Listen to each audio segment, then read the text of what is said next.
Bueno, muy buenas tardes a todas y a todos. Vamos a ir iniciando y que se vayan incorporando el resto de los participantes a medida que avancemos. En primer lugar, les pido disculpas por la necesidad de modificar el día de este encuentro. Fueron algunas urgencias institucionales que me impidieron poder hacerlo ayer en el horario pactado. Pero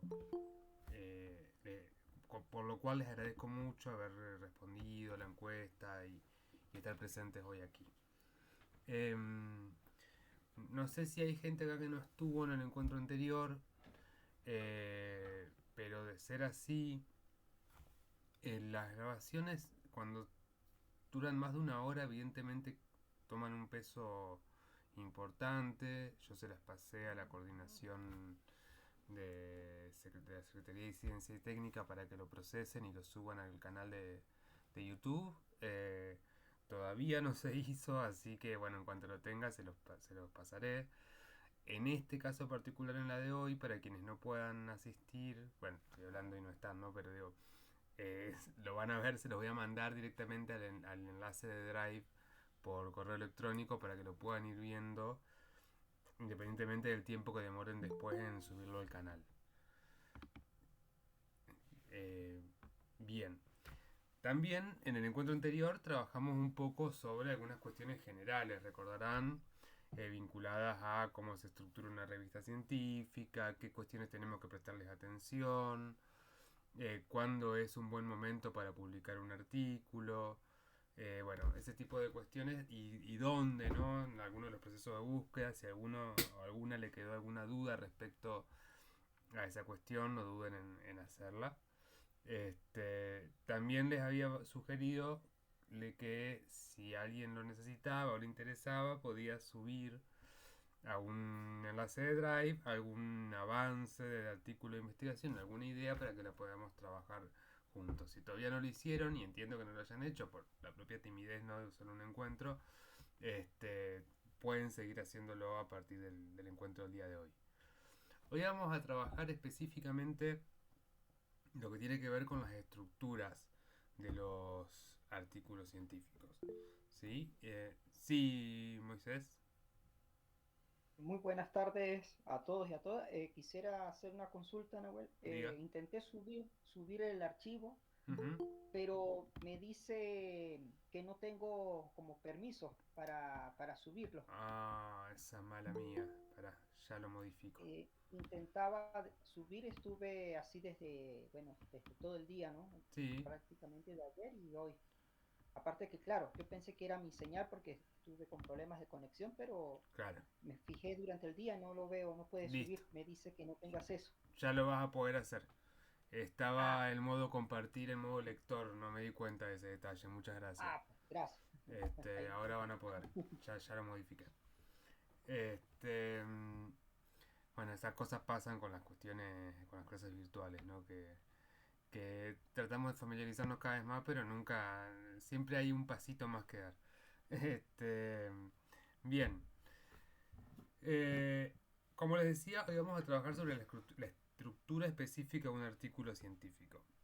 Pero antes de hablar de la estructura específica de un artículo, a mí me gustaría retomar un poquito una de las ideas de la clase del encuentro anterior, que estaba relacionada al cuándo, ¿no? Al cuándo publicar o cuándo está listo el artículo para publicarse. ¿Por qué? Porque en gran medida lo que va a definir que nosotros tengamos esa estructura, ¿no?, que les planteaba yo el encuentro pasado de una pregunta de investigación, un problema correctamente definido, un método y un resultado. Este,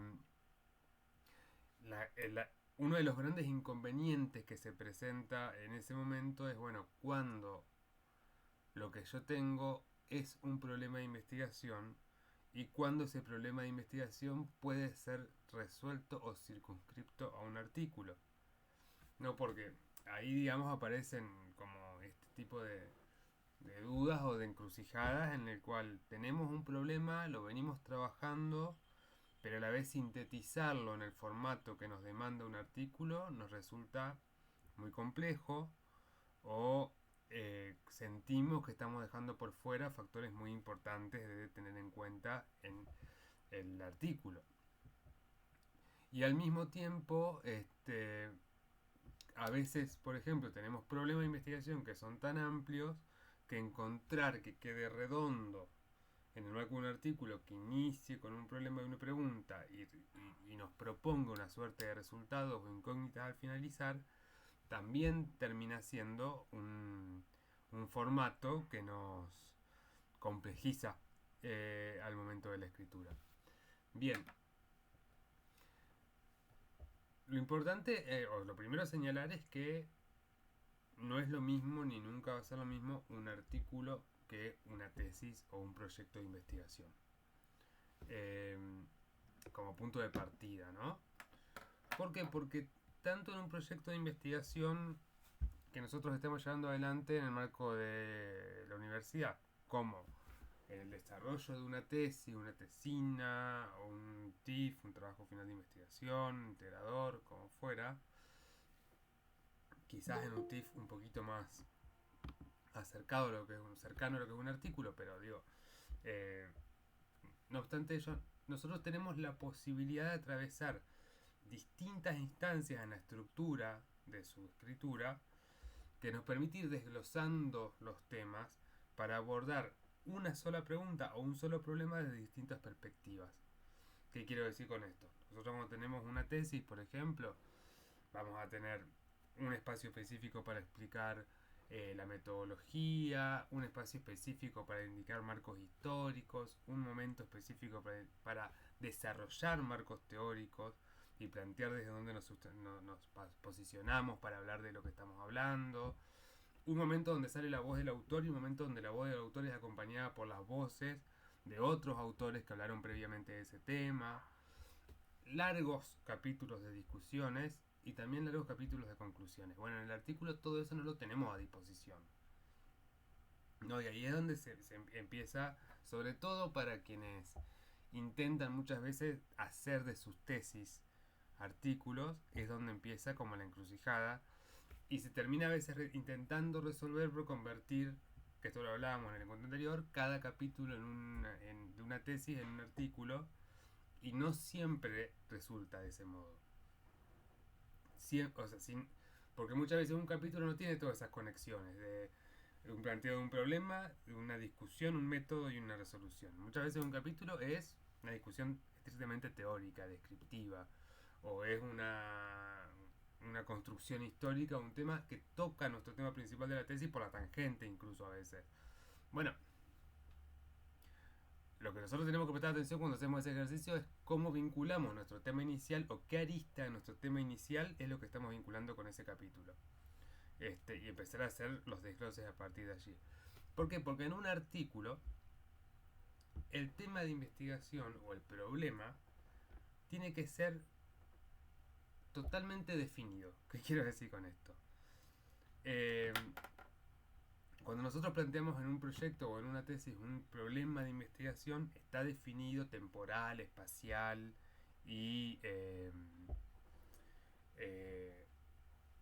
conceptualmente, pero en una tesis siempre dejamos que el problema nos permita jugar, si se quiere, ¿no? Como volver hacia atrás, ir hacia adelante, abrir nuevas preguntas, dejar grandes incógnitas que no den lugar a la escritura. Bueno, en un artículo, eso que nos permite la tesis tenemos que intentar limitarlo. El problema de investigación para un artículo académico, un artículo científico, tiene que estar lo suficientemente cerrado y definido para que nos permita desarrollar campo, teoría y resultados en un marco de 30 carillas, 40 carillas o lo que nos lleve. O 20 a veces, depende mucho de las normas de las revistas. ¿Qué quiero decir con esto? Que si yo, por ejemplo, tengo una tesis sobre discusiones en relación a las problemáticas de inserción o de las trayectorias educativas de estudiantes de escuela secundaria en la provincia de Entre Ríos. Y en ese marco de trayectorias educativas se incorporan un montón de debates, ¿no? Repitencia, sobriedad, trayectoria fragilizada, trayectorias intermitentes, didácticas específicas para la trayectoria fragilizada. Digo, todo eso se incorpora dentro de ese universo de análisis. Análisis socioambientales, análisis educativo, análisis de matrícula, etc. Dentro de todo ese marco de análisis que yo voy a encontrar y de todas esas aristas que puede tener un tema de investigación complejo en el marco de una tesis, en un artículo yo voy a tener que tratar de hacer de aquello que es complejo lo suficientemente comunicable y les diría simple para que adquiera redondez. Es decir, si de todas esas aristas que yo abrí, por ejemplo, en una tesis en el marco de este tema, quizás mi artículo se limite específicamente a discutir sobre la construcción de las estrategias territoriales para abordar trayectorias fragilizadas en un espacio determinado de la provincia de Entre Ríos, en Paraná.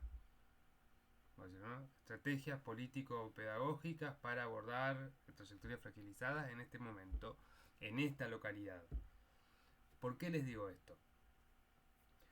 Esto no quiere decir que no pueda haber artículos que tengan altos niveles de abstracción. Este tema incluso que yo les planteo puede tener un alto nivel de abstracción.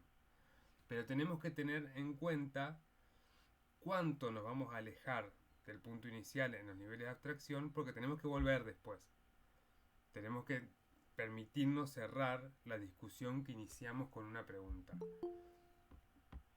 En este ejemplo, siguiendo con el mismo ejemplo, si mi problema en un artículo científico va a ser sobre las estrategias político-pedagógicas para abordar trayectorias fragilizadas en la escuela secundaria de Paraná Entre Ríos, entonces eso que compone el núcleo problemático de mi artículo me tiene que permitir dialogar, si se quiere, con otros autores que estén pensando en trayectorias escolares, en trayectorias fragilizadas, en abordajes político-pedagógicos. Permitirnos ese campo de abstracción, poner nuestra voz ahí, decir qué estamos diciendo nosotros sobre eso, pero para volver a un resultado concreto. Porque es lo que nos impone la estructura del artículo, si se quiere, ¿no? Entonces, nosotros nos vamos a encontrar con diferentes posibilidades en el armado de la estructura específica, ahora vamos a eso, de cómo se escribe un artículo, pero esta línea argumental que les estoy diciendo, de partir de una pregunta, subir a la abstracción y volver al resultado, se respeta por igual en todos sus formatos. Con lo cual, siempre es más sencillo o más sencilla la escritura de un artículo cuando su problema está totalmente limitado a un momento, a un campo y a un concepto específico. ¿Sí? Bien, dicho esto, después nosotros podemos jugar con la poética, con la narrativa, digamos, de nuestro artículo, pero siempre tiene que quedar en claro cuál es el problema que lo está definiendo. Dicho esto, eso nos facilita, si se quiere, pensar, por ejemplo, cómo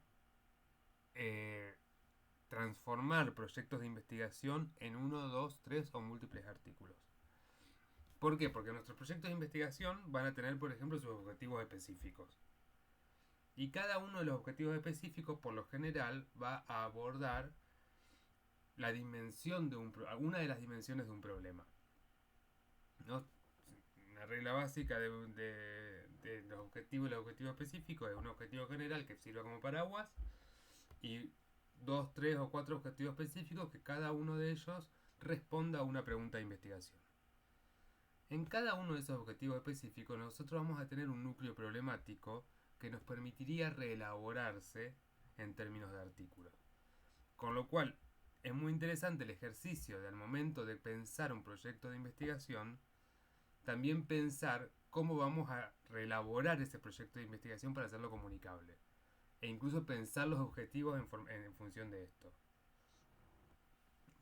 vuelvo al mismo ejemplo hacia atrás, solo para facilitarme a mí es la construcción del ejemplo, ¿no? Pero digo, si teníamos esta idea de la trayectoria fragilizada, etcétera, etcétera, yo puedo tener 4 objetivos que sean analizar estadística de repitencia, analizar estadística de deserción, un segundo objetivo, un tercer objetivo que sea analizar las estrategias políticas, pedagógicas o la estrategia didáctica de X cantidad de establecimientos escolares, y un cuarto objetivo que sea reconocer o reflexionar sobre las opiniones de los estudiantes en torno a esta problemática. Son 4 temas totalmente diversos, cada uno de ellos responde unas preguntas, en el marco de un proyecto se conectan para nutrir un proyecto, pero con cada uno de ellos yo puedo construir un artículo científico distinto, que va a dialogar con diferentes autores en el marco de diferentes temas y perspectivas. Entonces, aquello que también a veces nos aleja de escribir un artículo en tanto y en cuanto decimos no sé si el tema lo puedo reducir o lo puedo construir en formato de artículo, en realidad es mucho más plano el vuelo de un artículo que el vuelo de proyectos o de tesis o de otros marcos de investigación. No obstante ello, ese mismo marco plano que tiene, también a veces nos dificulta su escritura. Porque muchas veces a nosotros nos pone incómodo cerrar o redondear o limitar un tema porque sabemos que hay algo que está quedando por fuera, ¿no? Entonces yo voy a hablar de un tema en específico, no sé, política monetaria, política económica en la provincia de Entre Ríos, en el periodo tanto, y sabemos que en realidad la situación económica de la provincia no se circunscribe a esa política o a ese tema. Bueno, para eso sirven las introducciones.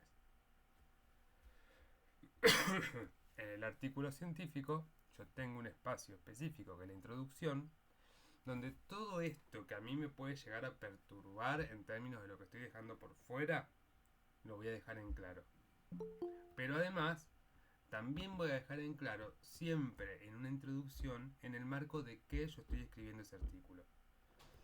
Lo estoy escribiendo como un investigador independiente, a partir de construcciones o elaboraciones que vengo haciendo hace años. Lo estoy escribiendo en el marco de un equipo de investigación. Lo estoy escribiendo en el marco de una tesis de grado, de maestría, doctoral. Digo, todo eso siempre tiene que estar presente en la introducción, porque es ahí también donde yo voy a poner a consideración esta idea de que hay algo que yo estoy dejando por fuera. Y que lo estoy dejando por fuera adrede. Porque en este instante, en este momento, con este artículo, lo que a mí me interesa comunicar es esta particularidad de mi tema. Y me parece útil comunicarlo de este modo.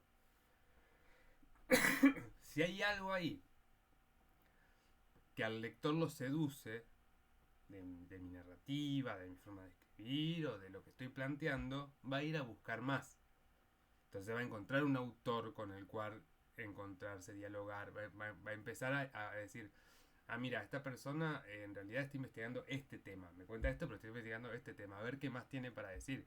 Capaz no encuentra nada porque es nuestro primer artículo, digamos, pero también puede ser que nos escriba, que se ponga en contacto, que inicie esa instancia de diálogo, que es para lo que buscamos también escribir, ¿no? Para encontrarnos con un otro que nos interpele en términos temáticos. Entonces, vamos a ver ahora, teniendo esto presente, cómo estructuramos un artículo de investigación. Yo les voy a compartir pantalla, porque antes de mostrarles,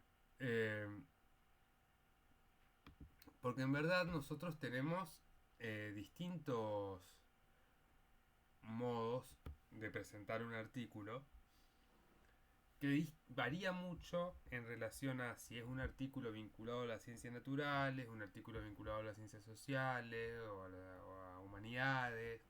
Digo, hay como muchas... o hay grandes distancias en términos de cómo se presentan los temas y cómo se va construyendo el problema. Por lo general, los artículos de ciencias exactas o ciencias naturales van al tema y al problema de manera taxativa desde el minuto cero del artículo, y después de eso nos presentan los métodos con los que lo van a resolver. Mientras que en las ciencias sociales o en humanidades intentamos construir o adentrar al lector en aquello que nosotros estamos pensando a partir de una narrativa que va alimentando el problema. Es decir, presentamos el problema en el marco de una introducción. Entonces, en el marco de esa introducción generamos un antecedente al problema, mencionamos el problema, pero después también lo vamos desglosando de a poco, ¿no? Son como diferentes modos que tienen que ver con las disciplinas y con las perspectivas epistemológicas de la ciencia. Pero hay algo que comparten las dos. Las dos tienen que partir de una pregunta y terminar en una conclusión. O sea, con eso no hay vuelta, digamos. O sea, no hay modo que te aprueben en ninguna revista un artículo si esa linealidad no está expuesta. Entonces, ahora sí, vamos a ver. A ver si es este.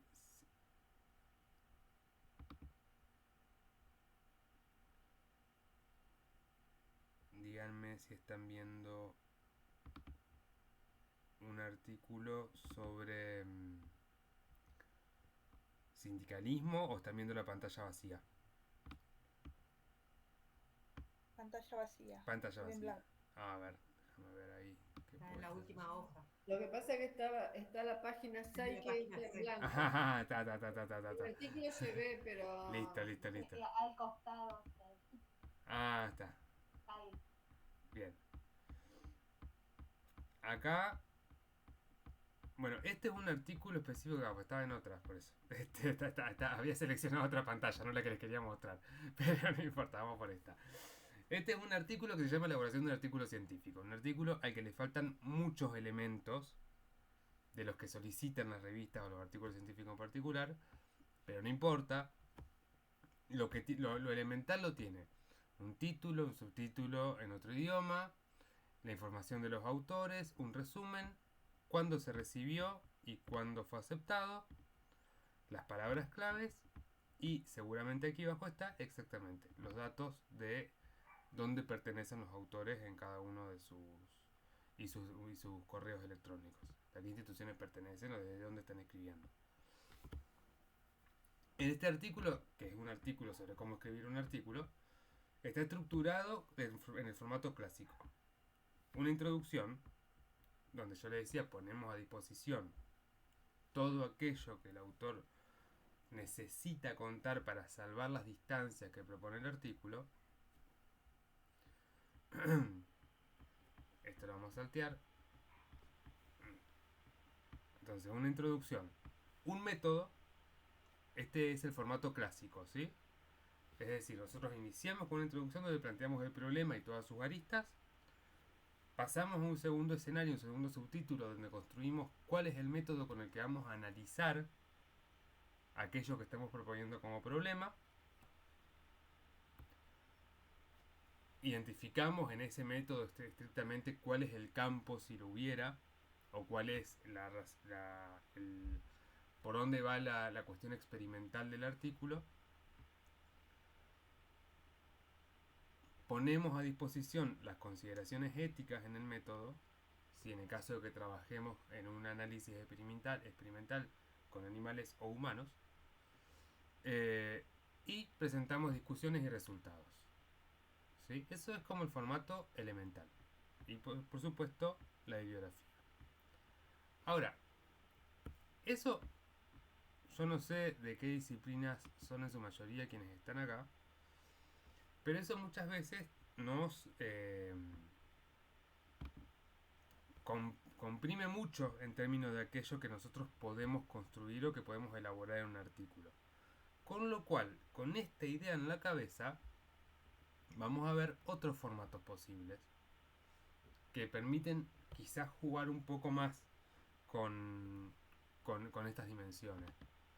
Entonces, a ver, ¿dónde?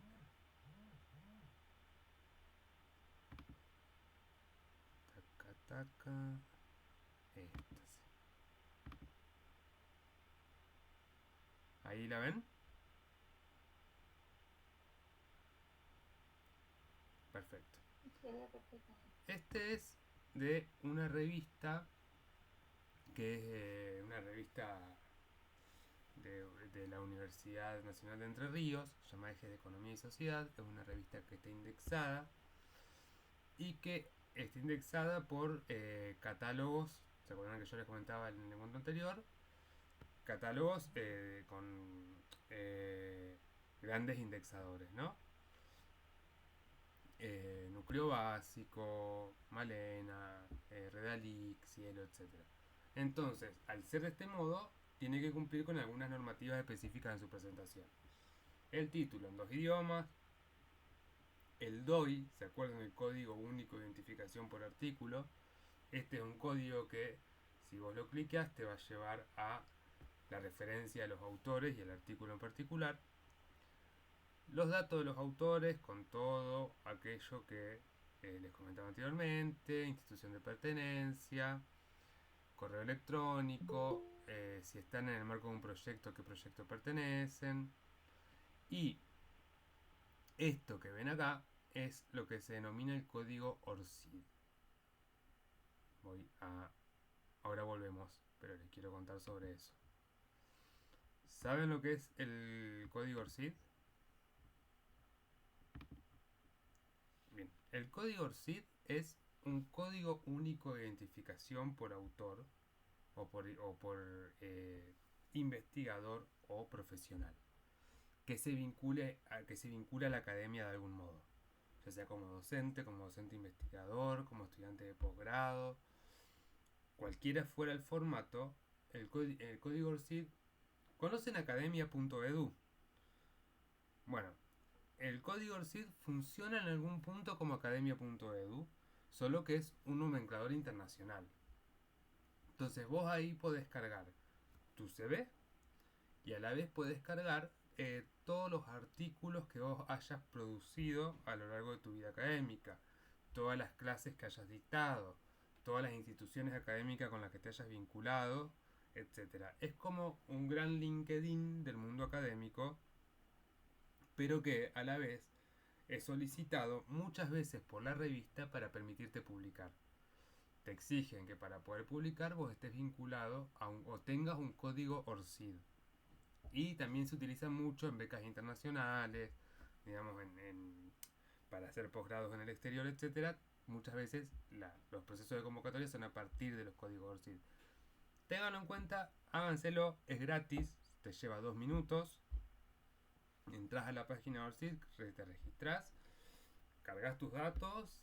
Por ahí si tenés muchas cosas hechas, te lleva un ratito la construcción de los antecedentes, pero digo, un día que estén tomando mate, tranqui, háganlo, porque les permite muchas veces ahorrar tiempo en el diálogo con otras instituciones educativas o para publicar o demás, y también los ubica en este universo del tagueo que hablábamos anteriormente, ¿no? Es un gran catálogo de académicos el ORCID. Entonces, si alguien, por ejemplo, pone Lorena Boxler en Google, más allá de todas las cosas que vayan a aparecer de esa persona, también va a aparecer su ORCID. Y la pueden buscar directamente desde ahí. Bueno, volvemos al artículo, perdón, me distraje con eso, pero ténganlo en cuenta porque no es tan compartido eso y es algo que se está usando cada vez más.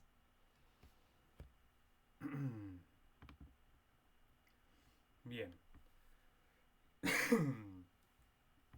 Fíjense esto. Hay una presentación de los autores, de las instituciones y demás. Tiene un superíndice y aclaran al finalizar el superíndice. El presente trabajo está desarrollado en el ámbito del proyecto de reconfiguración, de ya indican desde qué lugar está construido y en el marco de qué está construido ese artículo. ¿Por qué? Porque están anoticiando al lector de que detrás de esto que van a leer hay algo más grande y quizás mucho más problematizado que lo que puedan llegar a ofrecer en este artículo.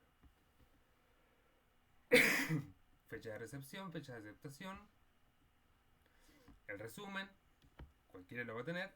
¿Cuáles son las características principales que tiene que tener el resumen? principalmente la construcción del objetivo o la presentación del objetivo del artículo. Un lector tiene que poder, a través del resumen, saber estrictamente con qué se va a encontrar. ¿Qué les quiero decir con esto?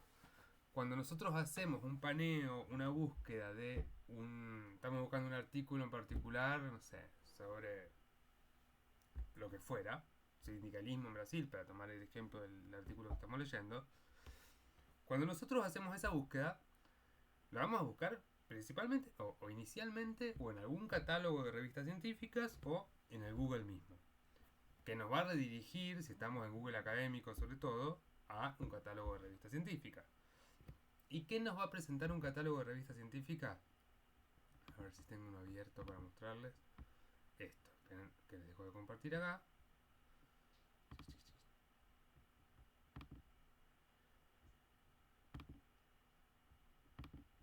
Nos va a presentar esto que están viendo ustedes. En esta ventana nosotros nos encontramos simplemente con un título de un artículo, los datos de los autores y el resumen. Un resumen que incluso en esta revista en particular, en la mayoría no, pero en esta en particular, está más resumido de lo que suelen estar los resúmenes en general, ¿no? Entonces, un lector, al dirigirse a nuestro artículo, tiene que poder, a partir de esa lectura inicial del resumen en una página de catálogos, saber con qué se va a encontrar.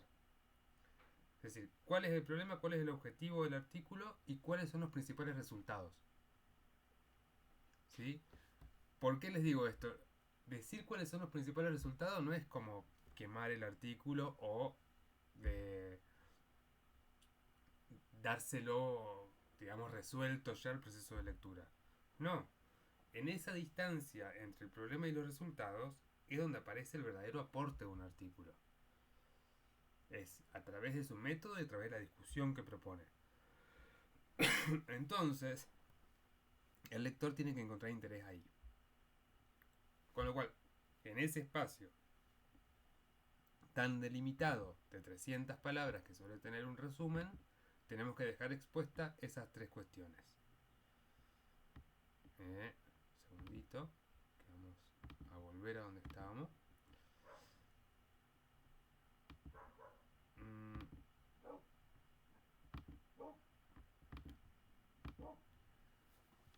Entonces, seguimos con el que tenemos de ejemplo.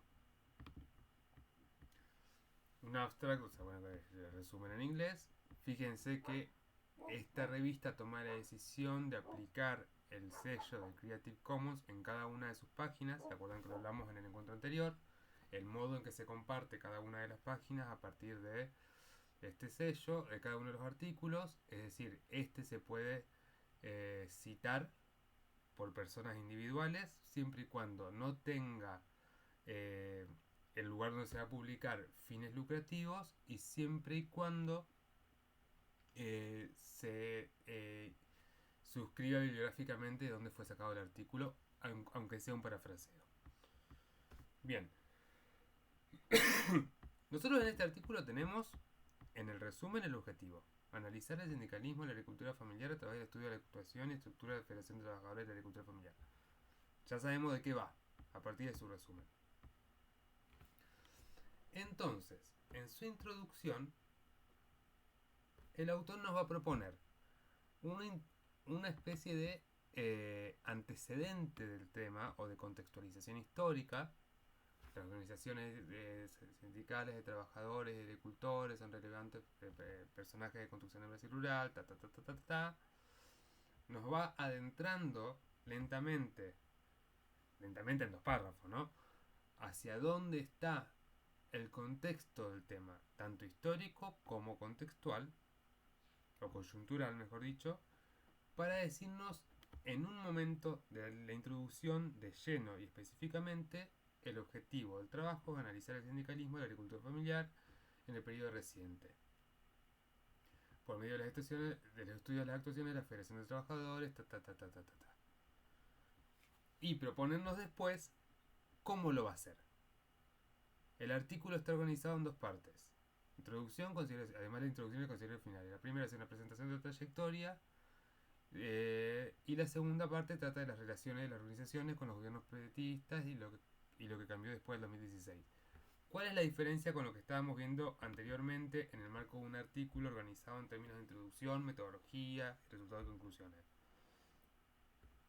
Que este artículo en particular está construyendo su objetivo y su metodología directamente en introducción. Y no necesita describir si es longitudinal, si es transversal, si es un análisis documental, si es interpretativo, descriptivo. Digo, todo eso no necesita hacerlo presente en introducción, porque su propia introducción es la metodología en sí misma. ¿Sí? En su propia introducción está diciendo qué va a analizar, sobre qué fases, digamos, y deja en el diálogo con el lector de manera tácita cuáles son los elementos y las perspectivas metodológicas que va incorporando. En una revista de ciencias exactas o ciencias naturales eso sería inadmisible. En una revista de ciencias sociales o humanidades es mucho más común hacerlo de este modo. Para evitar lo tosco de la escritura y de la lectura, cuando se presentan de manera itemizada, introducción, objetivo, metodología. ¿Por qué? Porque el lector que está acostumbrado a leer, porque proviene de las ciencias sociales, de humanidades,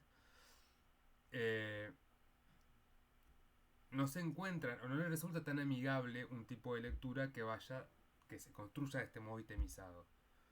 Mientras que para quienes están en ciencias exactas o ciencias naturales, quizás es mucho más sencillo saber de manera taxativa cuál es el método, cuáles son los resultados y cuáles son los objetivos, itemizadamente, porque les interesa más la data dura de lo que están leyendo y no las variaciones, si se quiere, conceptuales, las abstracciones o las inteligibilidades del tema. ¿Qué quiero decir con esto? Que nosotros también construimos artículos que son comunicables para un público determinado. Ahora, esto no quiere decir que no pueda ser comprendido por cualquiera. ¿Está en el marco de un público determinado? Sí. ¿Tiene que tener posibilidad de leerlo alguien por fuera de ese público? También. Claro, hay un bagaje específico, hay una discusión conceptual específica y a alguien que está por fuera de esos temas le va a costar un poco más entenderlo. Pero tiene que tener la suficiente comunicabilidad para que, aún estando dentro de un nicho, pueda ser interpretado por un otro que no está en ese nicho. Entonces, bueno, este artículo resuelve esas dos cuestiones en la introducción y luego directamente pasa a las narrativas específicas de aquellos dos momentos que propone en el artículo, ¿no? Como decía, una cuestión histórica de los sindicatos y demás, y una cuestión vinculada a su relación con los gobiernos del PT y las crisis específicas recientes. Y después pasa directamente a un apartado que le va a denominar consideraciones finales. ¿Cuál es la diferencia entre, esto es un detalle, pero entre decir consideraciones finales y decir conclusiones? Me parece una tontería, pero cuando nosotros hablamos de conclusiones, por lo general estamos asimilando que nuestro artículo, a partir de la elaboración de un fenómeno causal o a partir de la construcción de un marco lógico o a partir de un método experimental, nos permite generar un resultado específico que parte de un problema y que el método resuelve ese problema y nos otorga una conclusión. Resuelve no quiere decir que resuelve que lo soluciona, ¿no? Que lo resuelve en términos de dar una respuesta taxativa al problema que nosotros estamos proponiendo. ¿Qué quiero decir con esto? Ciencias exactas, cómo se produce la fermentación de la uva a partir de la utilización de determinados taninos, ¿no? Como una pregunta de investigación. Vamos a utilizar para resolverlo este método. Conclusión, a partir de la utilización de este método, la uva fermenta de determinada manera. Punto. Hay una relación causal, ¿sí?, entre la pregunta, el método y aquel resultado al que llegamos. Mientras que cuando utilizamos la expresión consideraciones finales, lo que le estamos diciendo sutilmente al lector es que quizás aquello que nosotros vamos a proponer en ese apartado no sea necesariamente lo mismo que el lector puede interpretar incluso a partir de nuestras propias elaboraciones. Es decir, en una consideración final nosotros estamos proponiendo un argumento basado en lo que construimos anteriormente, basado en nuestra experiencia investigativa, que viene a abonar a una reflexión, que viene a generar algunas preguntas, a construir preguntas, pero que no es concluyente. Así que no se cierra ahí, sino que nos permite abrir el diálogo. Es decir, ¿por qué hay consideraciones finales? Porque estoy poniendo a consideración del lector mi propio razonamiento argumental en relación al tema. ¿Se puede utilizar la idea o el formato de conclusiones en artículos vinculados a humanidades, a ciencias sociales? Sí, se puede, pero siempre y cuando haya un método que justifique la idea de las conclusiones. Es decir, si yo, por ejemplo, para analizar la tasa de repitencia en un barrio determinado de la ciudad de Paraná en estudiantes entre tantos y tantos años, utilizo un método estadístico que va poniendo en conjunción distintas variables, y yo ahí claramente voy a tener que aportar una conclusión, porque la conclusión es lo que me ofrece el resultado de ese método estadístico. Puedo poner una conclusión y puedo al mismo tiempo incorporar después una consideración final en la que yo, a partir de esa conclusión, argumente algo de mi propia capacidad interpretativa del tema. Pero hay una distancia entre esos dos razonamientos. No sé si me explico. Si alguien tiene alguna duda me va interrumpiendo, no hay problema, y lo vemos, ¿sí? Pero yo les quiero mostrar, aparte de este, y ahora después vamos a la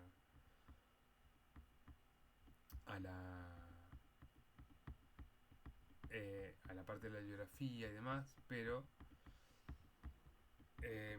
quisiera mostrarles otro tipo de artículos. Este es uno que, como hablábamos recién, está vinculado estrictamente al análisis que producen las ciencias exactas o las ciencias naturales, y fíjense la diferencia. Extractos vegetales en el crecimiento y concentración nutrimental de hojas de lechuga. Taca. El mismo nombre en inglés. De información de los autores, hasta acá todo igual.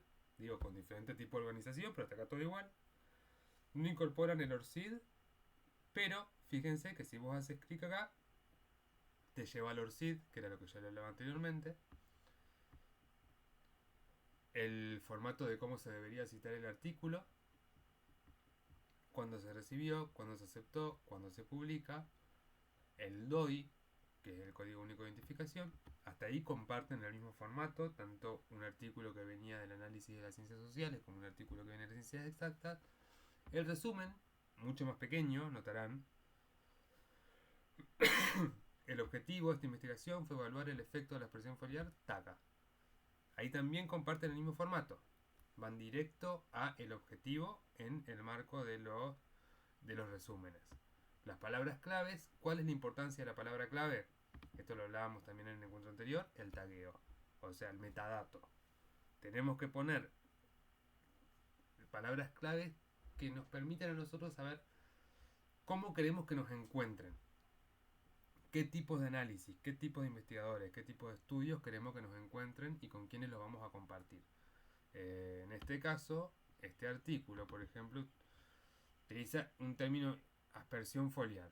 Yo no sé lo que es, ¿no? Pero digo, seguramente está intentando dialogar con otros autores, otros trabajos, otros investigadores que estén pensando en eso particularmente. Digo, como para poder poner en palabras esto que estamos diciendo en modo de ejemplo, ¿no? Entonces, una introducción, hasta ahí vamos iguales, donde va a explicar cómo se va construyendo el objetivo del tema, pero fíjense la diferencia. Primero lo corta la introducción, con la claridad del objetivo, y rápidamente pasa a materiales y métodos. ¿Cómo construyó el diseño experimental de su investigación en relación a este artículo, basado en aquello que plantea brevemente en la introducción? A partir de la aplicación de esos materiales y métodos en relación a ese objetivo que plantea en la introducción, ¿cuáles son los resultados alcanzados? Acá, bueno, cada uno de estos te lleva una tabla porque estamos mirando la versión web. En una versión PDF estarían las tablas ahí suministradas, pero no es lo importante. Sí, lo importante es que ustedes vean que directamente el grueso del artículo en este campo está vinculado a la presentación de los resultados. Y sí, generalmente se utiliza mucho más el formato de tablas porque también es lo que les permite, si se quiere, expresar rápidamente los resultados para la lectura de ese nicho. Y luego de la presentación de los resultados, lo que se denomina discusión. ¿Qué es la discusión? Es el diálogo que se establece con otras investigaciones que estén trabajando lo mismo que nosotros.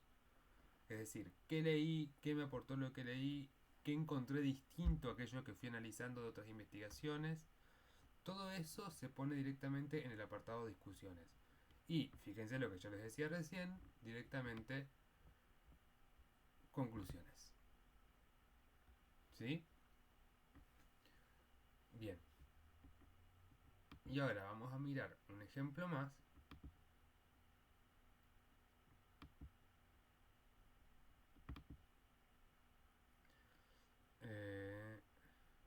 Un segundito.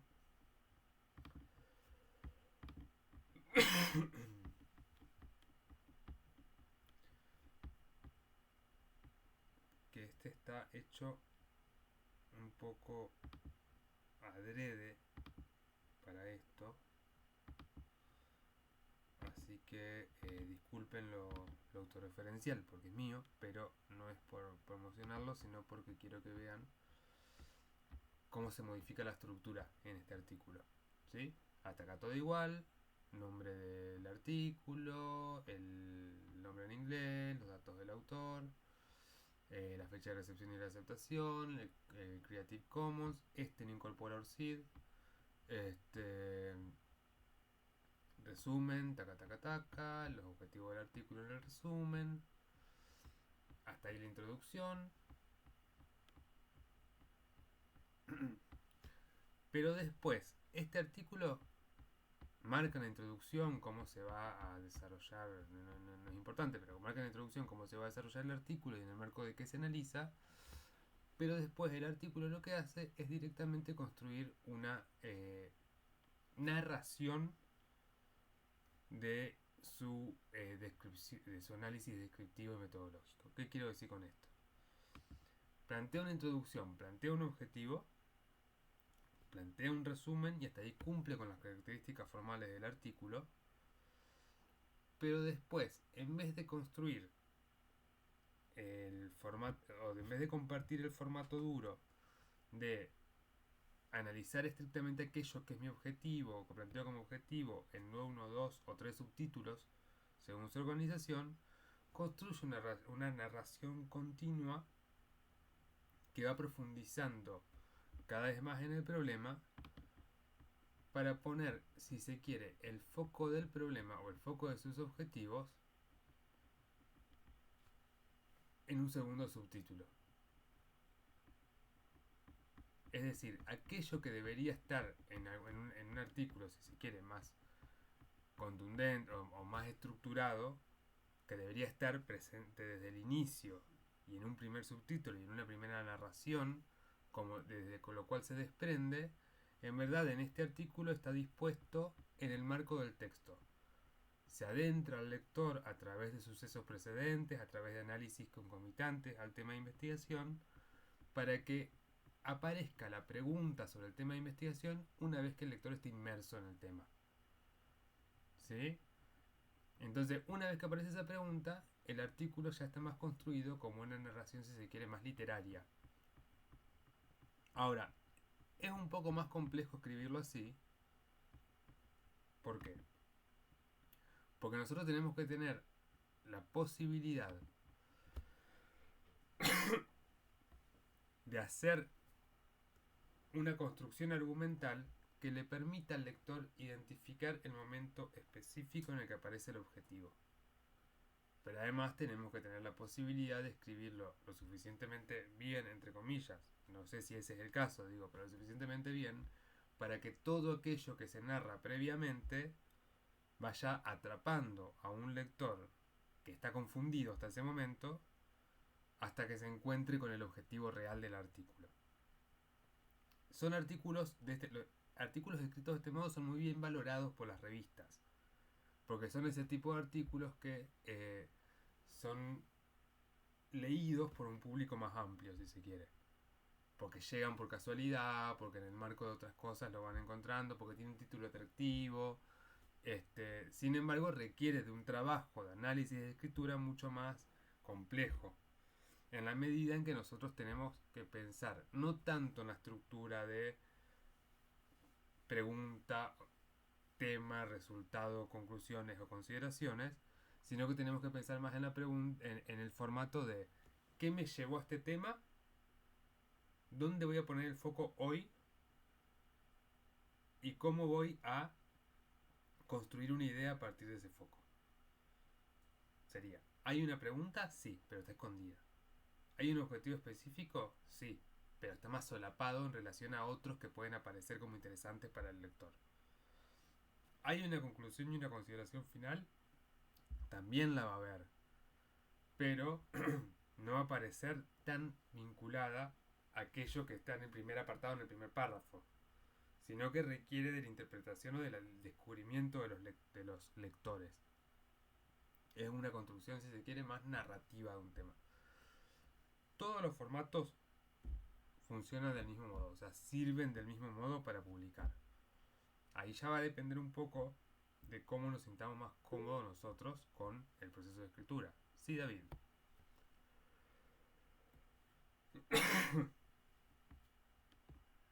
Ah, te leo entonces. Te voy a leer en voz alta, si así se lo leen los compañeros. Es la idea de presentar un artículo posiblemente publicable para el tomo de esta edición especial que va a estar sobre didáctica específica y análisis de la coyuntura educativa y acá de mi consulta. Bien, primero, lo que preguntan inicialmente es porque desde la revista SIF estamos armando una publicación por los 25 años de Wader que tiene 2 tomos, uno vinculado a las ciencias exactas y otro vinculado a el doctorado en didácticas específicas, doctorado en educación con mención en didácticas específicas. Por eso su pregunta. Quisiera presentar el núcleo central de un TFI con una intro previa y una postdata. Bien, que agrega un sobreanálisis con datos nuevos, dado que este año 2025 hubo modificaciones a la normativa que utilicé. Llevaría en simpática y en formato de artículo. ¿Es esto correcto, posible, admisible? Esta semana lo hicimos para este taller. Sí, es perfecto, está perfecto.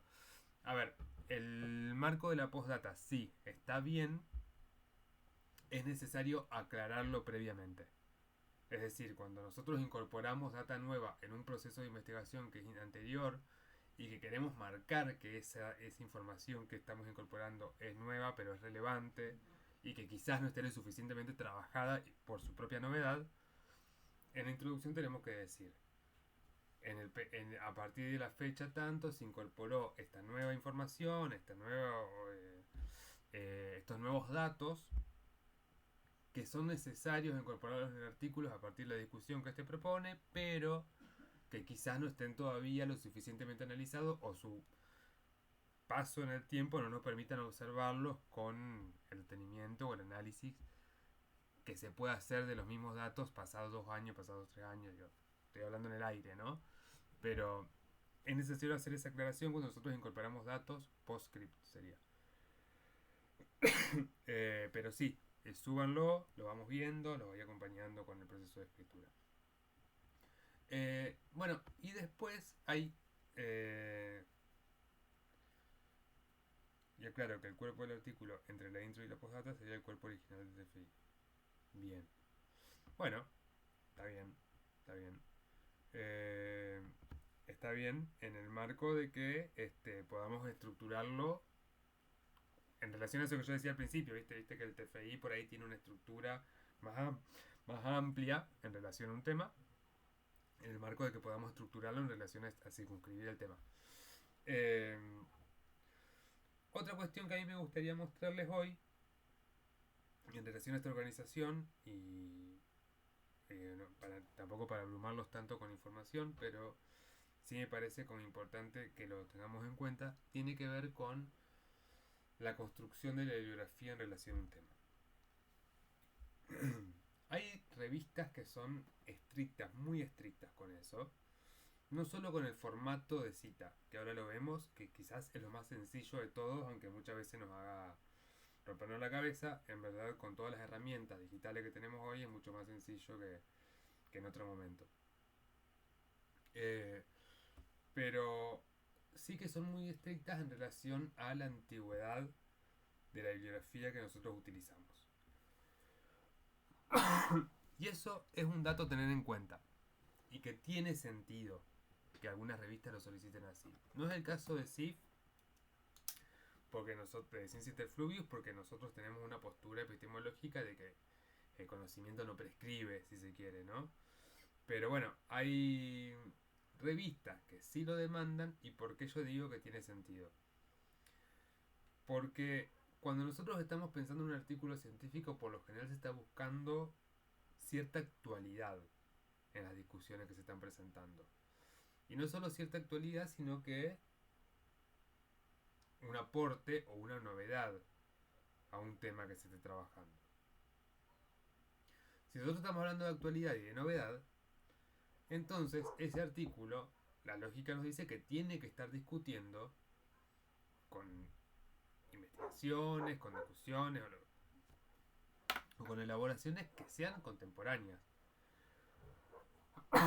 Entonces ustedes se van a encontrar en muchos casos con revistas que al momento de publicar solicita tener citados un 60% de la bibliografía que no sea mayor a 5 años de antigüedad. Ese es un requisito que se repite mucho.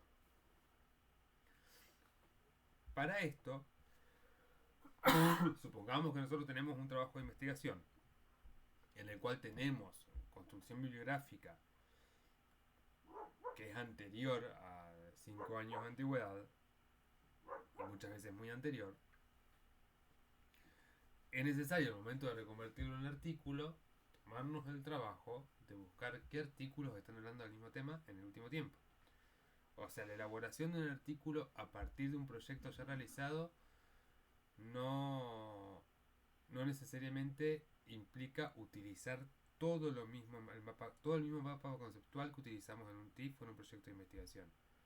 Va a requerir, si se quiere, una indagación en términos de diálogo con artículos del mismo tema y poder citarlos o ponerlos a disposición.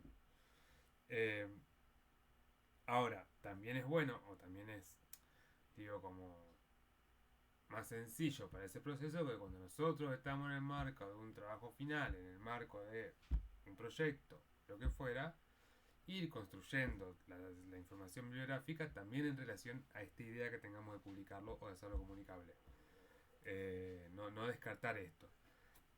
Para eso hay herramientas que son muy útiles y una de ellas es el Mendeley. ¿Lo conocen?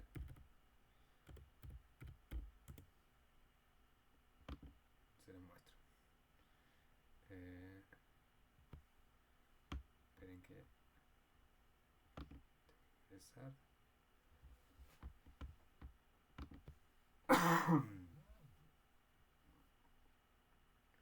Bien. Mendeley.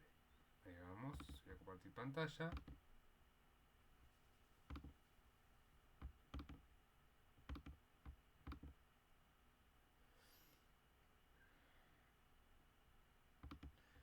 Mendeley es una biblioteca online que nos permite a nosotros organizar toda nuestra bibliografía, ya sea nuestra como en equipos de trabajo. Digamos, un equipo de trabajo pueden diferentes personas ir incorporando bibliografía en el mismo lugar,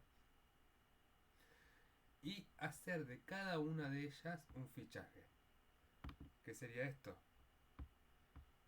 Bueno, justo esta no tiene, pero a ver, porque estoy mirando ahí como...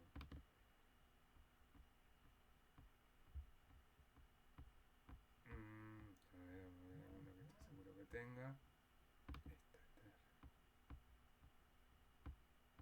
Ahí va. Un fichaje es...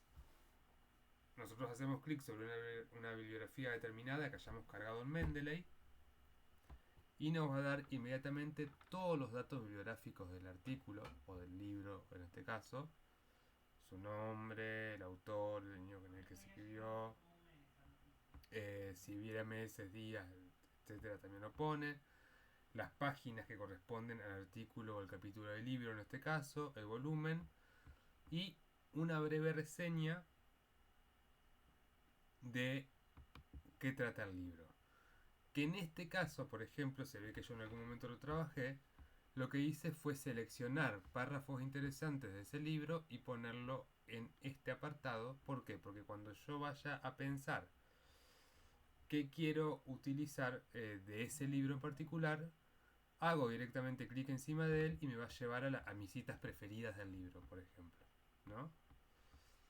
Y también tengo la posibilidad de escribir anotaciones sobre ese libro o algunas reseñas específicas, en este caso no hay, sobre eso, para yo pensar cuándo lo usaría, por qué, en qué contexto y demás, ¿no? Pero además nos permite encontrar rápidamente autores en nuestra biblioteca. Por ejemplo, voy a buscar uno acá,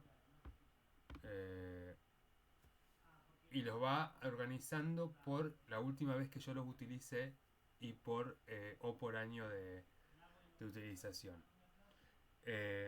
No solo eso, sino que si nosotros vinculamos el Mendeley al Word, toda bibliografía que nosotros utilicemos en Mendeley después se va a citar automáticamente en formato APA sexta en el Word.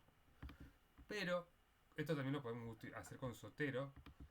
Zotero por ahí es como mucho más querido por muchos investigadores. A mí me gusta más Mendeley particularmente porque es más agradable con la lectura bibliográfica. Podemos leer en la página de Mendeley, podemos subrayar ahí, podemos extraer citas directamente desde ahí, y no nos ocupa espacio en la compu. Además, todos los artículos quedan guardados en la nube. Pero supongamos que no tengo Mendeley, no tengo Zotero, no lo quiero hacer porque porque no me interesa trabajar con ese tipo de tecnología. Bueno, entonces, para eso, lo que yo les sugiero al momento de un proceso de escritura, de cualquier tipo de escritura, tesis, artículo, lo que fuera, es utilizar correctamente el gestor de citas de Word.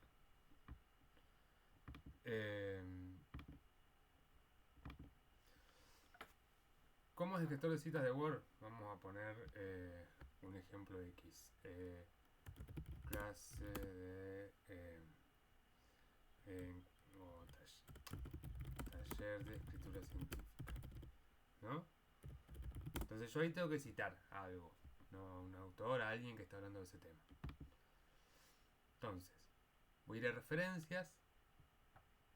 Tengo acá una opción que es insertar citas, ¿sí? Entonces yo voy a insertar cita, agrego una nueva fuente. Por ejemplo, si es alguien que no citamos nunca todavía, acá tengo la opción de decir si es libro, si es una sección del libro, si es un artículo de revista, de periódico, acta de conferencia, informe. Vamos a suponer que es un libro. Y vamos a poner cualquier cosa, ¿no? Como en nuestra parte de noche. El autor es Mariana Enríquez. El año es 2020. Ciudad de Buenos Aires. Editorial Anagrama, por ejemplo, ¿no? un libro cualquiera, si no lo leyeron, léanlo, muy lindo. Acepto y automáticamente, bueno, en este caso para editar cita,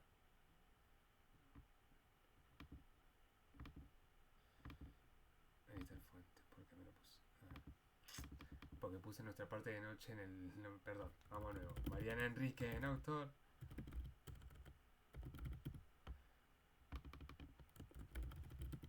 Nuestra parte de noche en el título. Ahora sí, disculpa.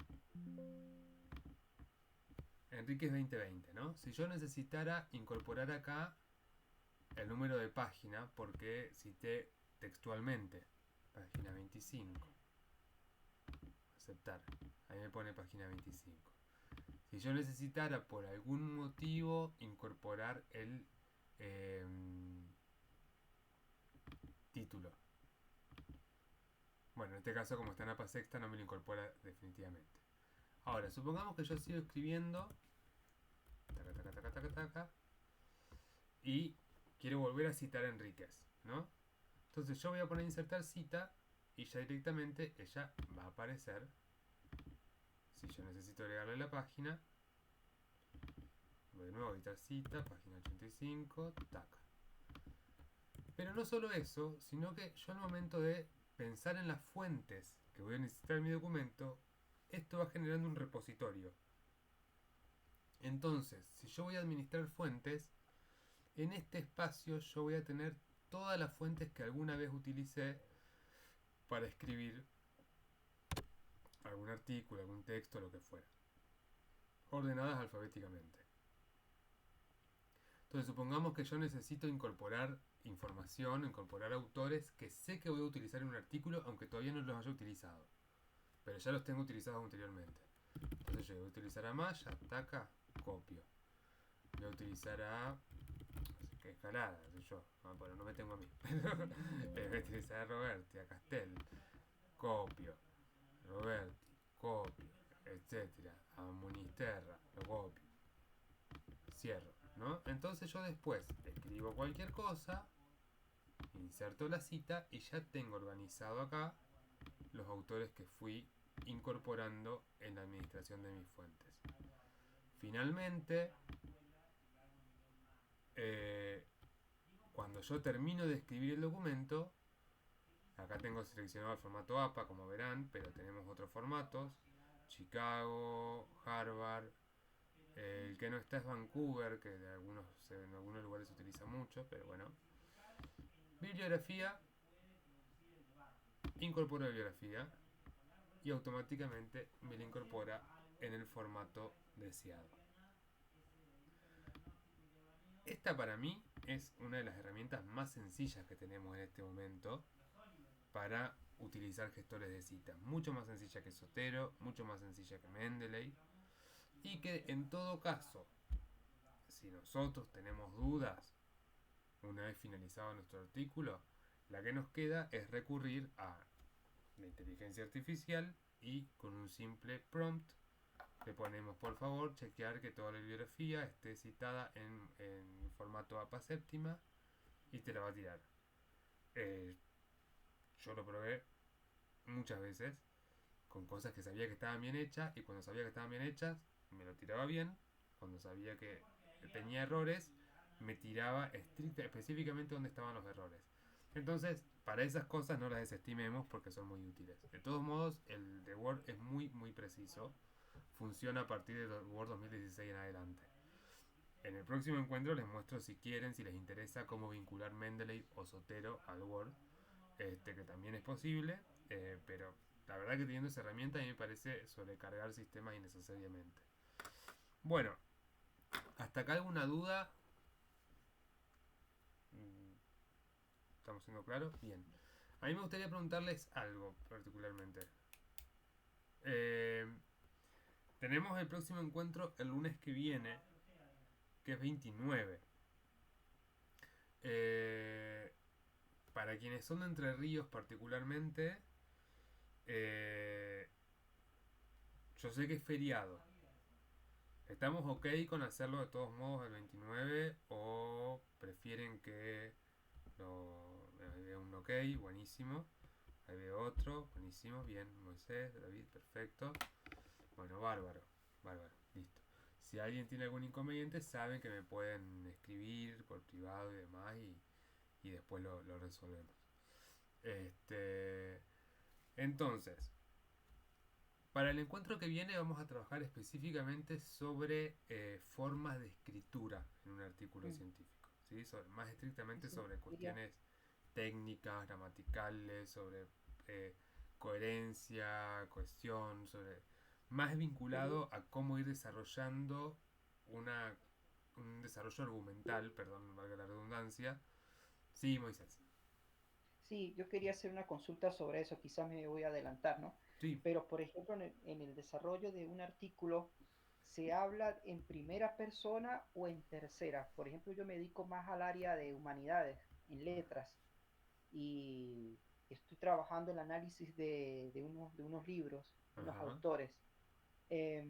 Yo a veces tiendo a decir, bueno, propongo tal cosa o considero que el autor dice esto, pero he Ajá. visto trabajos que dice consideramos, entonces ahí no sé cómo utilizarlo en el área de las letras, ¿no?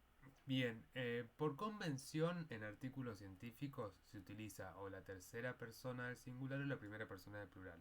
Esto es decir, o hablamos en neutro, Mm, sin involucrar personas, digamos, como una terceridad, o hablamos desde nosotros. ¿Por qué? Porque se entiende que los artículos están pensados para construir ese diálogo constante entre artículos y otros. Y porque además este, no es un proceso de defensa. Una tesis, un libro, sí pueden estar redactados en primera persona. Incluso yo muchas veces sugiero, cuando dirijo una tesis, que lo hagan en primera persona porque ahí hay un proceso de defensa de un postulado propio, digamos, ¿no? En un artículo uno se supone que puede estar defendiendo una idea, pero en verdad está demostrando algo que encontró. A partir de aportes, a partir de colaboraciones, a partir de indagaciones, digamos. Y no está defendiendo, si se quiere, una idea, una postura científico-epistemológica, aunque sí, pero no tan explícitamente o expresamente como lo hace a partir de una tesis. Entonces, por convención, lo hay. ¿Hay artículos que hablan en primera persona? Sí, hay, muchísimos. Por lo general, son escritos por grandes académicos, si se quiere, ¿no? Que pueden tomarse las licencias narrativas de pararse de, bueno, este soy yo y esto es lo que voy a decir. Este, por lo general, cuando uno está en desarrollo de la construcción académica, es más amigable o más amable esa elaboración de un neutro o de un nosotros. De todos modos, siempre se puede pensar y repensar eso. Digo, muchas veces la primera persona del singular tiene un sentido en el marco de un texto. En la medida en que se pueda defender eso, no quiere decir que no te lo vayan a aprobar un artículo por eso. Digo, en la introducción incluso uno puede decir, este artículo está escrito en primera persona del singular por esto, esto, esto, esto. Listo, hay una argumentación respecto al método de escritura también. Pero sí es cierto que por convención académica lo que se estila es lo otro. De todos modos, sí, justamente el encuentro que viene vamos a trabajar un poco esas cuestiones. Se Eh, usa más el sí, verbo considerar. Se considera que en este trabajo algo es, por ejemplo, exacto. Exacto, eso sería la tercera del singular, esto, bueno, un neutro, digamos. tercero. Exactamente. Eh, Vamos a trabajar específicamente esas cuestiones en el encuentro que viene. Y repito, si, como nos decía David hoy, si alguien quiere subir sus textos al Drive, ya corregí el problema por el cual no podían subirlos. Si alguien quiere subirlos, los pueden ir incorporando ahí. Así también vamos trabajando algunas cuestiones de eso en el próximo encuentro. Yo ya lo Este, subí. buenísimo. Y si no tienen el link, yo se los mando por correo en un ratito a todos. Así creo que ya lo mandé, pero por las dudas lo vuelvo a mandar. Con el enlace a el video de la clase de hoy. Así que bueno, gente, me parece que por hoy está bien. Bastante data. Nos encontramos el lunes que viene, entonces, porque hay varios ok. Así que buenísimo, así podemos darle continuidad. Y muchas gracias por la escucha y las interacciones. Hasta luego.